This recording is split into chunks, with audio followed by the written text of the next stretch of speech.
The courtroom was heavy with silence, the kind that pressed down on the chest and made breathing feel like a crime. Walter Greene sat at the defendant's table, his wrists locked in iron cuffs, his head bowed like a man who had already been buried alive. The whispers behind him cut deeper than chains. Thief. Liar. Old fool. Every hissed word swirled through the air like smoke, and Walter let them settle. He had grown used to the names people gave him. Used to swallowing humiliation until it tasted like bread. But today the taste was bitterer than ever. The judge leaned forward, face carved from stone, gavel raised high. A life sentence was moments away from falling onto Walter's shoulders. He closed his eyes, bracing for the sound that would steal the last breath of his freedom. But then the wooden doors at the back of the courtroom creaked open. Two figures walked in, unhurried, steady, carrying with them a presence that shifted the air. The whispers stilled, curiosity rippling like a wave. The judge paused mid-swing. Walter's weary eyes opened just enough to glimpse them, and for the first time in decades he felt a pulse of disbelief. But before arriving at that moment, you must know who Walter Greene really was, and why two strangers would dare interrupt a courtroom on the day of his judgment. Years earlier, long before this trial, Walter Greene was just another tired man in a tired town. He worked at a steel factory where the air smelled of burnt iron and every clang of machinery vibrated through his bones. At 58, he carried the limp of old injuries and the scars of endless labor. His boss, Mr. Harlan, never missed a chance to remind him of his worthlessness. "You're slow, Greene. Too slow. Should have been tossed out years ago," Harlan barked whenever the machines quieted enough for everyone to hear. Walter never replied. He simply lowered his head, wiped his brow, and pushed through another shift. Mockery was part of his wages, and he had learned to accept it. But one bitter winter night, the kind where the wind cut through coats and shoes alike, Walter's life turned down a path no insult could block. He was walking home from another long shift when he heard the faint hum of freezer fans behind the diner. The alley was dim, the shadows long, but something caught his eye. Two children huddled against a dumpster, shivering in rags that clung to bone. The boy, no more than 12, had his arm wrapped around a younger sister, shielding her as best he could. Their faces were pale, their lips trembling, their eyes wide and hollow. Walter stopped. He could have kept walking. That's what the rest of the town would have done. He could already hear Harlan's voice in his mind, "Don't waste time on strays. You can barely feed yourself." And it was true. Walter's meals were scraps. His small rented room barely stayed warm, the wallpaper peeling like tired skin. He had no extra to give. But as he looked at those children, he felt a pull stronger than hunger, heavier than exhaustion. They reminded him of what it meant to be invisible, discarded, left to freeze while the world hurried by. He crouched slowly, his knees cracking with age. "You two got anywhere to go?" His voice was gentle, low. The boy shook his head. Silence. Desperation. Walter exhaled, his breath fogging in the night air. He extended his calloused hand. "Not tonight," he murmured. "Come on." The boy hesitated, eyes sharp with suspicion. But the girl's tiny fingers slipped into Walter's palm, ice cold, fragile. And that was enough. By the time Walter reached his building, neighbors were already peeking through cracked doors. "That fool," one whispered, watching him lead the children upstairs. "Can't even feed himself, now he's dragging strays inside." Another snickered, shaking her head. "He'll sink with them." Walter heard them. He always heard. But he didn't turn around. He guided the children into his apartment, closing the door against the laughter. His place was no palace. The wallpaper curled, the couch sagged, and the single heater rattled louder than it warmed. But it was a roof, and it was better than frozen concrete. Walter laid blankets on the couch, warmed a pot of thin broth, and placed it before them. The children ate as if they hadn't seen food in days. Walter sat quietly in the corner, rubbing his aching leg, watching them. His own stomach growled, but the sight of them eating filled him with a strange peace. That night, as he listened to the children's breathing soften into sleep, Walter thought about tomorrow. Harlan would mock him again. His wages would stretch thinner than ever. But he also knew this. Those kids would not sleep in the cold again. Not as long as he was alive. And with that decision, a bond was sealed. One that would echo far beyond what Walter could imagine. The days that followed were not kind. Walter rose before dawn to drag himself back to the factory. Harlan sharpened his insults, louder than ever now that everyone knew about the children. "Greene. Even those orphans you picked up probably move faster than you," he shouted across the floor. Laughter followed, some nervous, some cruel. Walter kept silent. He swallowed the humiliation, carried it home, and let it dissolve when he opened his door. Inside, life was different. The boy introduced himself as Eli, a sharp-eyed child who always carried a book. He would sit with Walter after dinner, reading aloud the words he had learned. His younger sister, Grace, preferred to draw. She would sit at the wobbly table, her pencil scratching crooked houses and little suns. Walter gave them his meals when the cupboards ran thin. He patched Eli's jacket with clumsy stitches, saved coins for Grace's shoes. When the heater coughed and failed, he pulled them close under his arms, pretending he wasn't cold. The neighbors whispered louder now. "He'll end up on the street with them. A black man raising white kids? They'll turn on him the first chance they get." Walter heard. He always heard. But he never answered. Instead, he poured himself into the children. He taught Eli how to fix a tire, how to shake a hand with dignity. He showed Grace how to count coins, how to stand tall even when the world tried to shrink her. One winter day when Grace fell ill, Walter asked Harlan for time off. "You're not their father," Harlan sneered. "Stop playing hero and get back to work." But Walter took the day anyway, walking Grace to the clinic with her hand in his. That night, Harlan cut his pay in half. Walter folded the slip in his pocket, pretending nothing had changed. Years passed this way, sacrifice layered on sacrifice. Eli grew into a bright student, winning scholarships Harlan swore he'd never deserve. Grace, once quiet, became fierce in school debates, unafraid to defend the family others mocked. Walter's limp worsened, his back bent lower, his body weathered by labor. But when he looked at Eli and Grace, he allowed himself to believe. Maybe kindness wasn't wasted. Maybe it was planting something that would bloom long after him. He did not know how right he was. By the time Eli and Grace were in their teenage years, Walter's hair had turned completely gray, his shoulders bent lower, and the limp in his step had grown heavier. Yet every evening when he returned home from the factory, the sight of Eli reading with determination and Grace scribbling notes with her pencil filled him with a quiet kind of strength. The two children he had once found half frozen in an alley were blossoming before his eyes. Eli's mind was sharp, quick with ideas and questions, always eager to learn about the world beyond their town. Grace had a spirit that refused to bend, often speaking up in class debates when others fell silent. Their teachers noticed them, encouraged them, and soon letters began to arrive, offers of scholarships, opportunities that Walter had never imagined possible for children who once had nothing but the cold to cradle them.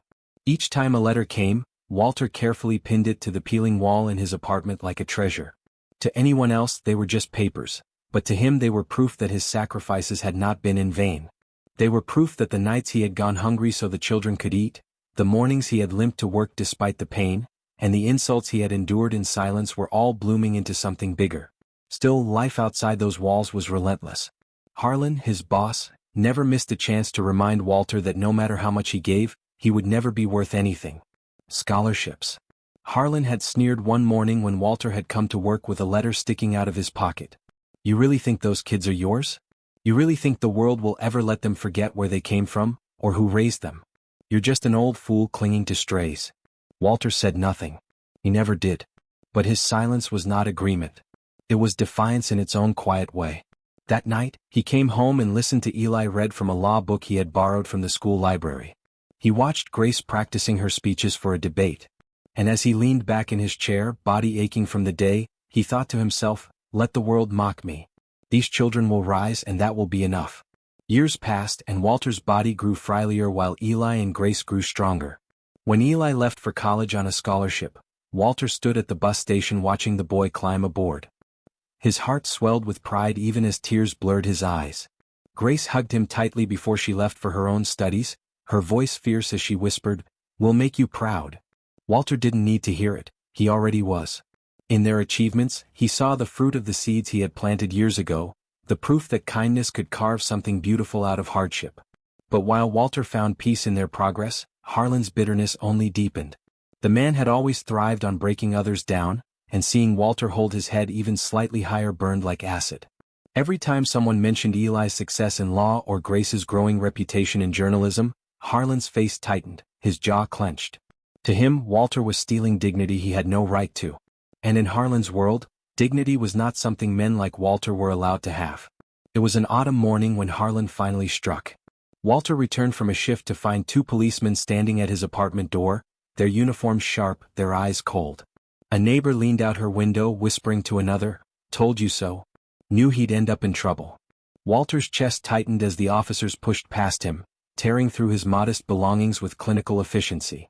Within minutes, they pulled a bag from under his couch cushions, stuffed with cash and factory equipment marked with company labels. Walter's breath caught in his throat. He had never seen it before. His protests fell flat against their practiced indifference. Within hours, he was led away in handcuffs. The metal bit into his wrists as he stumbled forward, his neighbor's stares burning into his back. Harlan stood outside the factory gates, arms folded, his smirk sharp enough to cut. "Guess kindness doesn't pay after all," he said loud enough for everyone to hear. Some of the workers laughed, others turned away, unwilling to meet Walter's eyes. The courtroom where Walter now sat was not just a room of law but a theater of judgment. Prosecutors painted him as a bitter old man who had stolen to survive. Witnesses, men who had once shared shifts beside him, testified that they had seen him sneaking around storage rooms, stuffing bags. They had been paid to say it, but Walter had no way to prove it. Each word was another stone stacked on his back. The gallery filled with bystanders who whispered their conclusions. "I knew it. Too good to be true. Those kids he raised probably don't even know who he really is." Walter wanted to scream, to tear apart the lies, but decades of swallowing humiliation had trained him into silence. He thought of Eli and Grace but quickly pushed their faces from his mind. He would not drag them into this shame. Better they stayed away, far from the sight of him chained and accused. When the judge's gavel struck, announcing that Walter faced a possible life sentence, the walls of the courtroom seemed to close in. His shoulders sagged further, his eyes dropped to the floor, and his heart whispered the cruelest truth of all. Perhaps Harlan was right. Perhaps a man like him was never meant to rise above his place. The weight of resignation pressed down on him as the gavel lifted again, ready to seal his fate. And then, as if the air itself shifted, the back doors of the courtroom creaked open. Two figures walked in, steady and unshaken. The room stirred with whispers, gasps rising like a tide. The smirk on Harlan's face faltered for the first time. Walter blinked, his tired eyes narrowing against the light, and in that instant he realized who they were. Eli, no longer the timid boy from the alley, stood tall with a briefcase in hand, his expression firm. Grace, once the small girl sketching suns on scraps of paper, now carried herself with fire in her eyes, a recorder clutched tightly. Walter's chest tightened. He had not wanted them here. He had wanted to shield them from the cruelty of this moment. But as they stepped forward, unflinching, he understood something he had never dared to believe. The kindness he had sown had not been forgotten. It had come full circle, and the battle was far from over. The courtroom buzzed with restless energy as Eli stepped forward, his tie crisp, his voice carrying the weight of both knowledge and conviction. Gone was the boy who once hid behind books in a cramped apartment. What stood in his place was a man forged by Walter's sacrifices, a defense attorney determined to cut through every thread of the lies woven against the man who had raised him. He introduced himself firmly, laying a thick stack of legal files on the defense table. The sound echoed through the courtroom, louder than Harlan's sneer, sharper than the whispers in the gallery. "Walter Greene is not a thief," Eli began, his voice steady. "And before this trial ends, you will see not only his innocence, but the corruption that has brought him here." The prosecutors, caught off guard by the sudden presence of trained counsel, scrambled to recover their momentum. They had expected an easy victory, a weary old man too beaten down to fight back. But Eli was not fighting for himself, he was fighting for the father who had once carried him out of an alley and into a home. And that kind of fire could not be extinguished by theatrics or rehearsed witnesses. One by one, Eli dismantled the testimonies against Walter. The first witness, a factory worker, had claimed he saw Walter sneaking into storage rooms late at night. Under Eli's questioning, the man stammered, contradicting his own words when pressed for details. He admitted he had never actually seen Walter with company property in hand, only that he had heard rumors. Eli pressed harder, forcing him to acknowledge that Harlan had been the source of those whispers. Murmurs rippled through the gallery. The second witness tried to stick to his story, insisting that Walter had been seen carrying a suspicious bag. Eli leaned in, calm but relentless, asking him to describe the bag. The man faltered. He mentioned details that did not match the evidence submitted by the prosecution. Piece by piece, the testimony unraveled until the man looked like nothing more than a puppet pulled by strings. Grace, meanwhile, was not a passive observer. Sitting in the gallery, she turned on her recorder, its red light glowing, and began documenting every word. She was no longer the quiet little girl sketching houses on scrap paper. She was a journalist with a pen sharp enough to wound reputations. Her presence was not lost on the crowd. People shifted uncomfortably under her steady gaze, aware that the story unfolding here would not be buried. When the third witness took the stand, Eli was ready with documents that contradicted his claims. He presented time cards, signatures, and inconsistencies that proved the man could not have been at the factory during the times he alleged to see Walter. By the end of the questioning, the witness was sweating, his story collapsing under the weight of truth. Harlan, seated smugly near the front, began to lose his composure. His face flushed red, his jaw tightened. He had always controlled the narrative, always been the one who humiliated Walter in front of others. But now the tide was turning, and for the first time he was on the defensive. Then Grace stood, requesting permission from the judge to submit her findings. The court allowed it, and she stepped forward with a folder thick with reports. Her voice rang clear, strong with conviction. She revealed records of wage theft, harassment, and falsified accounts, all tied to Harlan. The documents she had uncovered painted a picture not of Walter as a thief, but of Harlan as a man who had exploited and manipulated workers for years. Each page was damning, each line a nail in the coffin of his credibility. The gallery erupted in whispers. Reporters scribbled furiously. The judge raised a hand for silence, his eyes narrowing as he studied the evidence before him. Harlan shifted in his seat, fists clenched so tightly his knuckles whitened. For years he had believed his power untouchable, his word unquestioned. But now the truth was bleeding into the light and he could not stop it. Eli pressed further, connecting the dots between Harlan's spite and the evidence planted in Walter's home. He argued with precision, showing how every accusation crumbled under scrutiny. He reminded the courtroom of Walter's decades of labor, his quiet dignity in the face of insults, his devotion to children who were not his by blood but his by choice. He painted Walter not as a criminal, but as the embodiment of sacrifice and integrity. With every point Eli made, Walter sat in silence, his chest heavy with emotions he could barely contain. He had never imagined this day, never thought the children he once saved would stand before the world, saving him in return.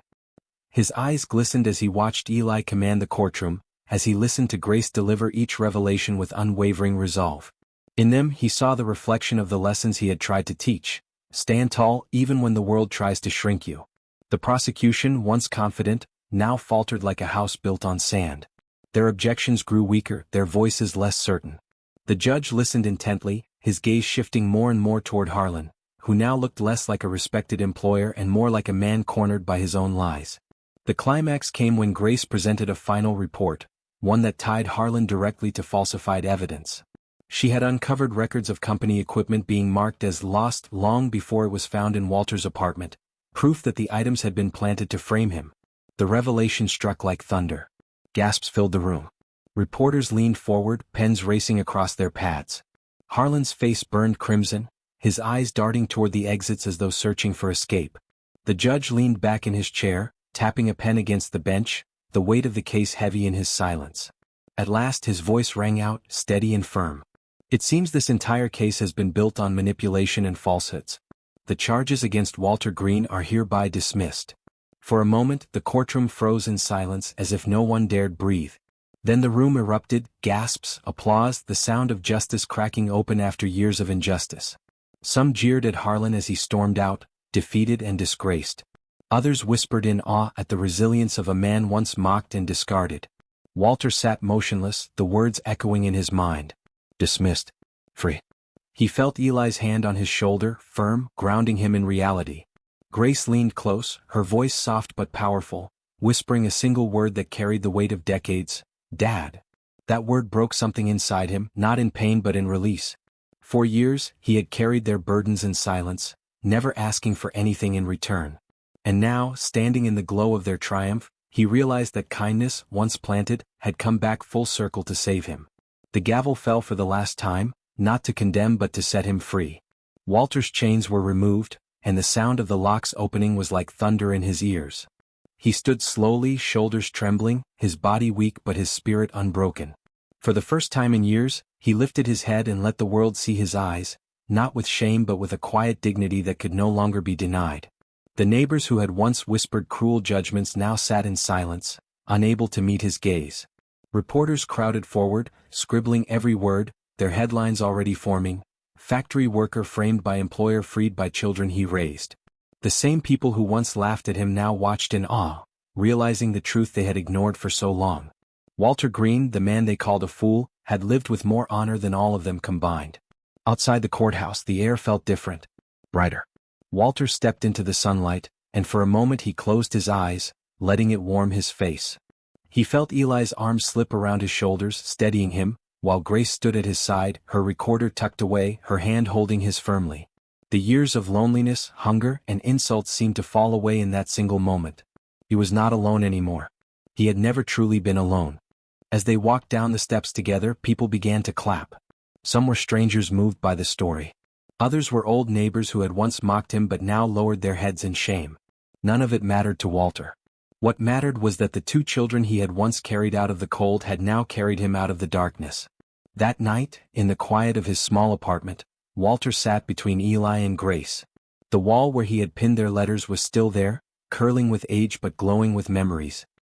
He looked at them both, now grown, strong and unyielding, and his voice trembled as he spoke. "I thought I gave you everything I had," he said. "But it turns out you gave it all back." Eli smiled, his hand resting on Walter's. "You taught us what matters. The world tried to make you small but you showed us how to stand tall. We only gave you back what you gave us first." Grace leaned her head against his shoulder. "You don't have to carry it alone anymore, Dad." That single word, Dad, echoed louder than any gavel, louder than the jeers of neighbors, louder than all of Harlan's insults combined. It was the sound of family, the proof that kindness, no matter how heavy or costly, never dies. Walter Greene had once chosen compassion on a freezing winter night when he could have walked away. 20 years later, that single act returned to save his life. Because every seed of kindness grows, even if buried in silence, even if mocked by the world. And when the time is right, it blooms not just to heal others but to redeem the one who planted it.